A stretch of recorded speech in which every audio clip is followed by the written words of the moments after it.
Hey coaches, I'm bored. Coronavirus, home alone, quarantined. So I'm bored. So I figured I would talk about soccer, my favorite thing to do. And today I'm going to use my giant tactic board to show you my favorite way of playing. I coach a women's junior college soccer team.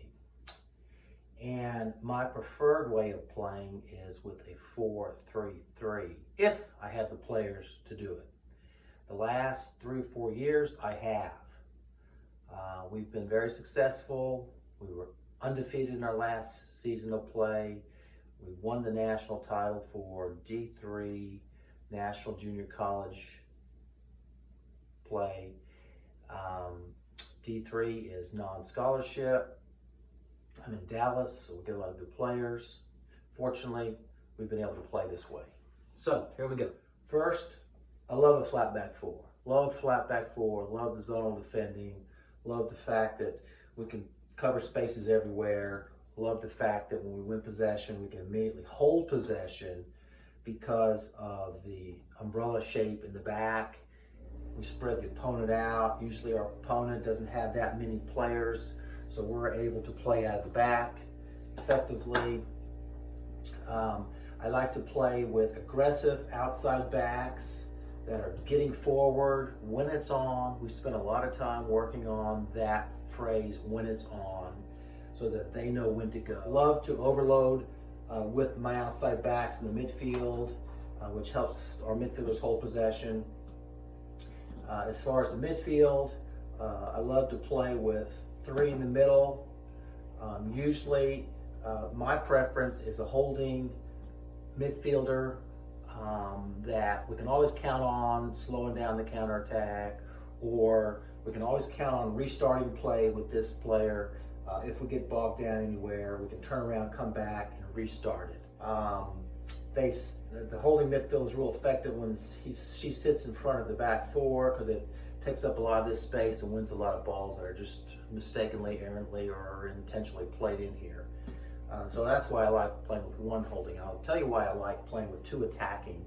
2 attacking midfielders allow us to flood the attack, get more numbers up. I feel like on the women's side, you have less attacks than you have on the men's side. The men's game is so fast and they're so athletically gifted that they can get up the field with numbers faster and more often, so you get more opportunities to score. In the women's game, you get less opportunities to score. So it's really important, if I can afford to do this in a game, is to get numbers forward so we can get our goals. So we use 2 attacking, a left-sided central and a right-sided. That'll get forward and basically make runs into space, come back and get balls, hold possession if necessary. And the other reason I like playing with 2 attacking midfielders is that when the opponent wins possession of the ball, we've got numbers forward to put immediate pressure on them. Irregardless of who's in their midfield, we've got 2 players forward so that we can put immediate pressure on our opponent. And that's really important to me. If I have 2 holding, then I only have 1 player that can get that pressure on. And it's more complicated to keep these 2 organized. Even if I wanted to free up 1 to get forward, the communication, the balance would mean there'd be confusion, and often we'd end up without a holding altogether. So that's why I like to play with 1 holding, 2 attacking the midfield. Lastly, my strikers. I love to play with wingers. I'd like to have 2 up top. I like 2 strikers up top, just because it offers a lot of flexibility and runs and coming back, and is confusion for the opponent. But I really like to play with wingers, and the fact that having 3 up top versus 2 gives you 1 additional striker. And sometimes it's just a matter of the player understanding that they are a striker, which makes the difference in them getting forward versus aggressively versus not getting forward enough. And with a winger, we can open the opponent up. We'll get a lot of 1v1s on this outside, on that outside, because of the winger. I found that it's hard to find good winger players. We have to do a lot of training with our strikers to teach them how to play as a winger, to get those heels way over here on the line, open up spaces, body positioning, when to come back and get a ball to feet and pull the defender out, versus when to catch a defender too high and get in behind them. So we spend a lot of time on that, but I love the fact that when we do get a ball down the flank, we can expect 2 strikers in the box at a minimum, and certainly we're pushing these 2 attacking midfielders to get in as well. So now we have numbers in the box, and that's where we get our goals.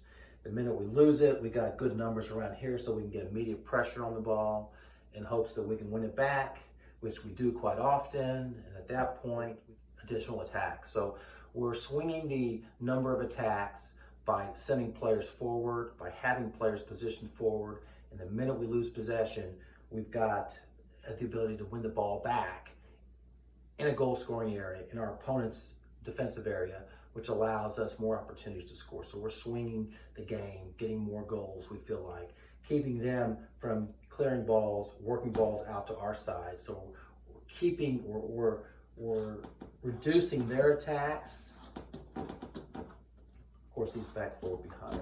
We're reducing their attacks by pressing in here and getting numbers in here, and we're increasing our attacks. So usually over time, the odds swing in your favor. It's been real effective. That's what we like to play. There are times when we have to adjust. If we're playing a superior opponent and those 3 in the midfield just can't handle it, and we're just not able to cover the ground, then we'll make a change. We'll throw 4 in the midfield, sometimes 5 in the midfield, just depends, and we'll change roles. So that's how I like to play on the attacking side. I'll go over that maybe on another day when I'm bored, on the defensive system we like to use and the responsibilities of all these players defensively in order to be effective playing in the 4-3-3. Okay, thanks for watching, and stay healthy.